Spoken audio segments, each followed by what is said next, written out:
And I didn't realize it until that moment. I could no longer reach down to my ankles. My cousin had to get down in the middle of Charlotte Russe to buckle my shoes as if I was 3 years old.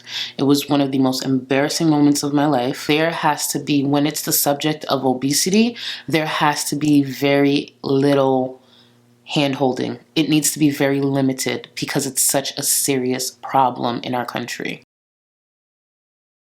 Hello guys, welcome back to my channel, and if you are new, my name is Charlie. Please consider subbing before you exit this video. Now today I finally, for the third time, filmed this look. It should be posted.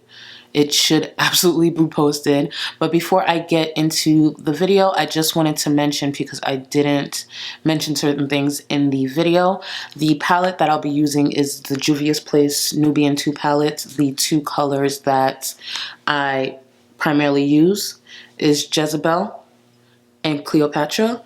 And the reason I'm mentioning it now, when I was going through that, I realized my camera was not filming and I already had it on my face. So I just wanted to cover that with you guys because I know that was the main attraction when it came to this look. But I hope you guys enjoy, and there is many more to come. And also there were a few questions I did not address when it came to the Q&A. My eyes, their contacts, their color contacts, I will put them somewhere on the screen. Also, I will be looking into doing an ASMR. I just want to do some research on it so it doesn't come off offensive to the ASMR community. I just don't want to at any point disrespect that community because I know there's a lot of work that goes into it. And the skincare routine, it's coming. It will be here in the next 2 weeks. I just have to figure it out how to do the lighting because my bathroom is extremely dark. So I'm trying to figure out how to do that, how to do it in this room. This room is one of the main rooms that doesn't echo, so that's why I'm in here so often. So I'll figure it out. Thank you so much for watching. I hope you enjoy. Do you have any pets? Yes, I do. I have a cat by the name of Rio. I got him in 2016 when the Olympics were in Rio, and that's actually where I got the inspiration for his name. I actually have never owned a cat prior to him. I never liked cats. When I was younger, I got attacked by a cat, so I always knew I never wanted one. And then my friend was actually feeding him off her porch for about, I want to say 3 to 6 months. And then when I wasn't working, going through what I was going through, she contacted me and let me know that she had a stray cat she was feeding that needs a home. If I'd be open to it. Originally I said no, and then she sent me a picture and a video, and then I changed my mind and took him in because I know what that feels like to not know where you're gonna live or get your next meal. So I was like, fine. And sometimes you'll hear him in the background of my videos because I don't let him in the room when I'm filming because he's really active and he'll just do some crazy stuff. So sorry if this is kind of controversial, but I'm really curious. Given your continued weight loss journey and your criticisms of Amberlynn, what do you think of the body positivity movement and fat acceptance movement? The problem I have with these movements, they're all bringing a lot of different causes into one. I believe in body positivity and being inclusive when it comes to, you know, being plus size. Where I have an issue is it seems as though health at every size is lumped in there, and that's a movement I cannot stand behind because it's absolutely false. And as far as, you know, being inclusive, yes, we should be acknowledged to a certain extent. I don't want obesity, and people have said this, I don't want obesity to be normalized. It should never be normalized because it is not okay. It's not healthy, and it's killing the nation very rapidly. A lot of people are sick, you know, and this is coming from an obese woman who's trying to better her life and be at a healthier place because I don't want to be obese anymore. There's a lot of health issues that comes with being obese. There's a lot of mental issues that come with being obese. There's a lot of extra weight that's not physical that comes with being obese. So yes, feel beautiful. beauty and health shouldn't even be in the same conversation, to be honest with you. But if you're going to put that in the same conversation, fine, do that. But leave out the white privilege that I'm hearing. Health at every size, that's not a thing. There may be health at many sizes, but there's no such thing as health at every size. That's ridiculous, and that is so false. And that's coming from someone who is a living testament to that. Did you have a key moment where you realized that you really needed to lose weight? For example, a chair that broke, etc. Sorry if anything was wrong. I'm from Germany, Germ Squad. Haha, I love your videos. I love you too. I've had so many key moments. I want to say the biggest key moment that helped me wake up outside of, you know, being in a dark place prior to that was when I went shopping at Charlotte Russe with my cousin, and one of the only shoes that fit me had a buckle. And I didn't realize it until that moment. I could no longer reach down to my ankles. My cousin had to get down in the middle of Charlotte Russe to buckle my shoes as if I was 3 years old. It was one of the most embarrassing moments of my life. And it truly opened up my eyes to how much I've been ignoring.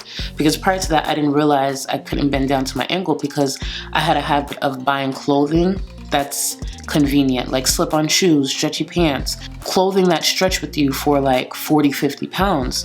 So when it came down to that moment, I realized how much I've truly been ignoring these things and not addressing it. And it really, in a lot of ways, it took my breath away because it was shocking. Shocking to be a grown adult who couldn't bend down to their ankle. Is there a man in your life? No.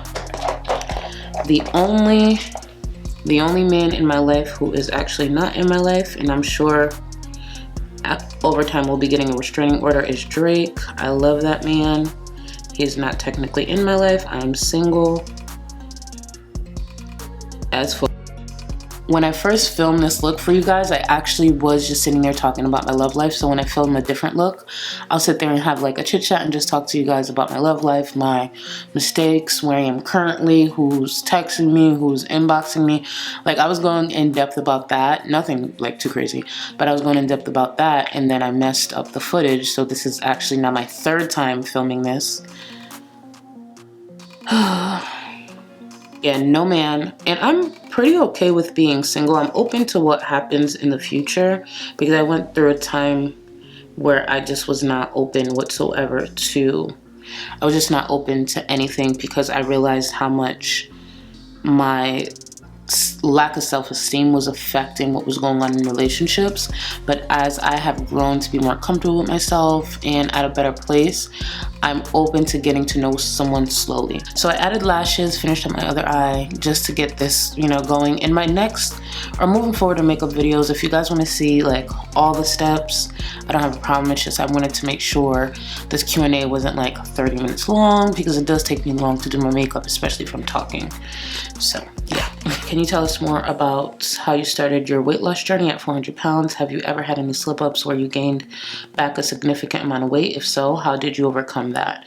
So yes, I started my weight loss journey, as some may or may not know, when I ended up being housebound, fell into a deep depression, a dark place, and you can check out my previous video on that. So that's how it really started, with me wanting to live again and fight for my life. As far as slip-ups, absolutely. When I first moved to Florida, I was so focused on losing the weight. I had dropped 50 pounds in a few months, but money was getting tight and I had to return to work. I did not have a good balance. I gained all 50 pounds back within 2 to 3 months. And when that happened, I noticed a lot of my pain coming back that was familiar to me a few months beforehand, and I just didn't want my body to shut down again, and then I had to get it together. I made the choice to either do it now, just do it now. Like there was no other option. It was do it now or death, really. Those were my options, as crazy as that sounds. So I decided to fight. I have a much better balance now when it comes to work and my health. Can it be a bit better? Yes. If I could, I would literally be focusing on my health 100% of the time, full time, just working out in the mornings, doing other things that's surrounded around my health. Like if I could, I would do this full time. My dream is to be able to train 4 to 5 times a week, and then do a different activity 3 to 4 times a week, with whether it be hiking, whether it be Pilates, whether it be cycling, and just consistently transforming my body in some way. That's my dream for the near future, honestly. So that's what I would love to do. What are your relationship deal breakers? What is your favorite food? Do you have a best friend? You said that you've been in a new place for 2 years and it isn't easy making a new home. Relationship deal breaker for me would be communication. Everyone communicates differently, but if we don't find that middle ground where we can communicate effectively together, I just don't want it, and I just don't want that person. I've been in relationships where I've forced certain things because there was lack of communication, and I ended up hurt in the end. So that's 100% deal breaker for me. My favorite food, I have 2. Firstly, Haitian food, because I'm Haitian and that's what I grew up on. And second is Peruvian food. I love Peruvian food. As far as being in Florida and having a best friend, I don't. I find it harder here maintaining friendships because I'm not for everyone. I really am not. I have compassion, I have empathy, I can be there for a friend, but I'm also not the friend. If you don't want an opinion, it's best to not come to me.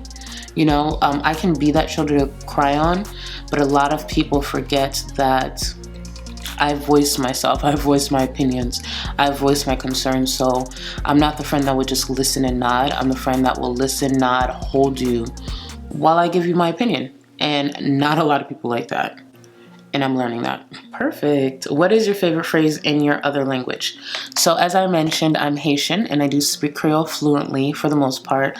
I do have an English American twist on it. So if you are from Haiti, you can probably tell I'm American. But my favorite phrase would be like, normally it would be garon kaka, which means look at that tragedy, or what a tragedy. That's the best way to translate it into English, but I say that phrase probably the most. I say it a lot in my head when I'm reacting to Amberlynn. I just don't say it out loud. I love your attitude and you are such an inspirational person. When talking about fat or obese people, do you ever feel bad for them, or are you just thinking that's their own fault? Do you ever feel envy towards skinny people? I definitely don't feel envy towards anyone who's a healthier weight. Sometimes it's admirable and inspirational to me because I'll see someone who was a healthier weight doing something that I feel in my mind I'll be able to do someday. So as far as envy, no. When talking about obese people, mostly Amber, obviously, my approach to Amber is my approach to Amber. Would I have that approach to everyone who's obese? No, but at the same time, there has to be, when it's the subject of obesity, there has to be very little hand-holding. It needs to be very limited because it's such a serious problem in our country. You know, I wouldn't take the same approach that I have with Amberlynn, for example, to Life by Jen. But at the same time, I would still be that accountable friend, you know, if needed. But I wouldn't necessarily take the approach I have with her towards all obese people. But to be clear, it is our fault. As long as a medical condition is not in the picture, it is our fault that we are this size. And it's important that we come to realize that, because the sooner we stop lying to ourselves, the sooner we can move forward towards a healthier lifestyle, a healthier future. What advice changed your life? I would say the advice that changed my life the most is, I'd say 2 things. Stop trying to be in control and also be selfish. It took a long time for me to understand that being selfish sometimes is not as bad as you think. And also letting go and control was probably the hardest thing, but one of the best things that I could have done to myself, because holding on to this control that I actually thought I had but never really had is something that kept digging me further and further into a hole. So those are probably the 2 biggest pieces of advice that truly changed my life. What is your weight loss goal, and how and when did you decide to lose weight and be healthy? And what is your advice for lazy people like me who want to lose weight but do nothing about it? Can't wait for your next video. So as far as losing the weight, I've kind of gone over it a little more. I want to do an in-depth probably video going through the steps to get me to where I am now, to the place where I am just constantly fighting for my life in a lot of ways. So I will definitely work on that. As far as advice for anyone who wants to lose weight and is not actively doing it. I would say what worked for me at some point, because different things work for me depending, honestly, sometimes just on the season. I want to say one thing that worked for me is actually following stories and following people that scared me. And I know a lot of you can relate because I see it as well in my comments, but following Amberlynn's non-existent journey has helped me in a lot of ways during my journey because it scared the mess out of me. It honestly scared me because at one point when I was 200 pounds, I always said I could never be 400, and I got to 400. So when I was watching someone who was climbing their way to 600, I didn't say the words, I'll never be 600 pounds, because I easily made it to 400 pounds. So following someone that actually scared me and their life scared me motivated me in a lot of ways. I've had other motivations, of course, but there are times that watching her channel truly motivated me. Who are your favorite YouTubers? Right now, off the top of my head, I would say Denzel Dion. Jackie Aina, and Chris Clemens. Oh, and Shane Dawson. What am I thinking? And Shane Dawson. Off the top of my head, those would be the top 4 for now. What do you expect from YouTube for the future? I don't have any actual expectations because I've kind of been wrong about everything that I thought would transpire on my channel. So I guess the only expectation I have is not necessarily for YouTube or for my channel, but it's for myself. And to just make sure I stay true to myself, remain honest, and remain transparent when it calls for it. And that's really my only expectations. It's not for this channel, it's not for this platform, it's just for myself. How have your YouTube goals changed from when you first started to now?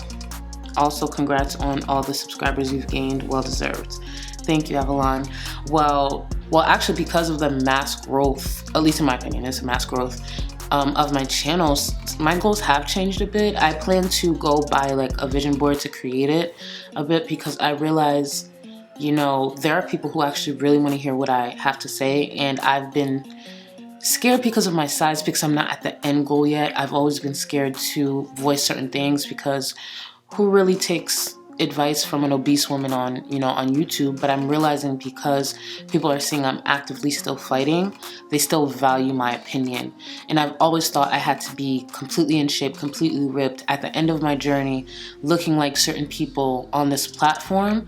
But come to find out, there is a missing voice in these conversations, and it happens to be someone still very much in the middle of their journey, still very much, obese.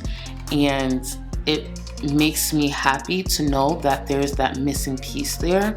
And if I could be part of that piece, part of that conversation, because there's room for a lot of people, I plan to do that. So I plan to, down the line, very soon, be doing a lot more sit-down videos where I'm sharing my opinions, going over documentaries that I've looked into, going over concerns when it comes to health and beauty, because I'm really into beauty, but health first, So that is something that's soon to come down my channel. So my channel will continue to bring a lot of the same content, but I will be bringing a lot more of myself and opinions on other subjects. So I plan to really grow this channel, grow this community, something bigger than I can even imagine. Well guys, that's the end of my video. My goal is to post some type of beauty related video at least once a week. There's a few ideas that I'm writing down as we speak. So I will definitely keep you guys posted, and always check my community tab. I know some people get annoyed that I post so much, but it's my community tab. So always stay up to date with that, where I will be talking about different releases, different things that I'll be posting, and I'll see you guys in the next one. Later.